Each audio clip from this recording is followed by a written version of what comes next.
aiko. Tiada laoka ampitondra anao ny tsy zakanao aiko.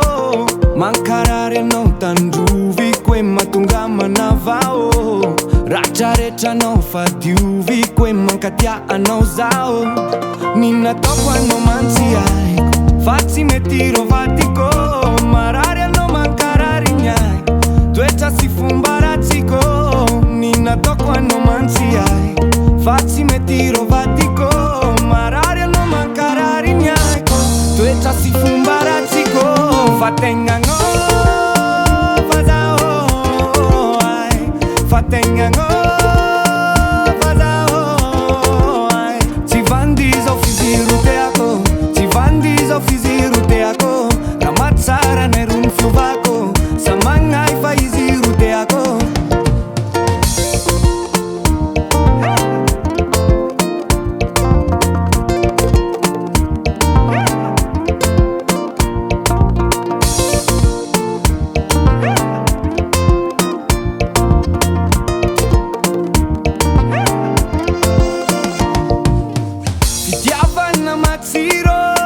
Tsy diniko amparary anao ea, raha sy atao samba hadigno.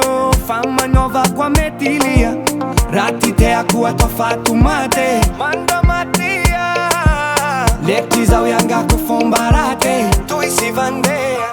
Ny nataoko anao mantsy aiko fa tsy mety rovadiko. Marary anao mankarary ny aiko, toetra sy fomba ratsiko. Ny nataoko anao mantsy aiko fa tsy mety rovadiko. Marary anao mankarary ny aiko, toetra sy fomba ratsiko. Fa tegna fa zaho ay, fa tegna fa zaho ay. Tsy vandy zao fiziry teako, tsy vandy zao fiziry teako. Raha mahatsara nay ro ny fiovako, sa magnay fa izy ro teako.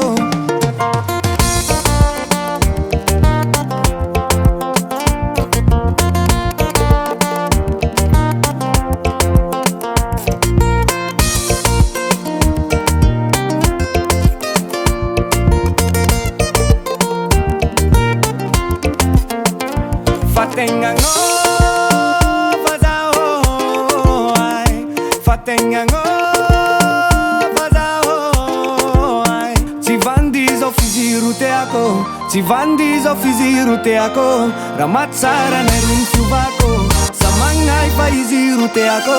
Tsy vandy zao fiziry teako, tsy vandy zao fiziry teako. Raha mahatsara nay ro ny fiovako.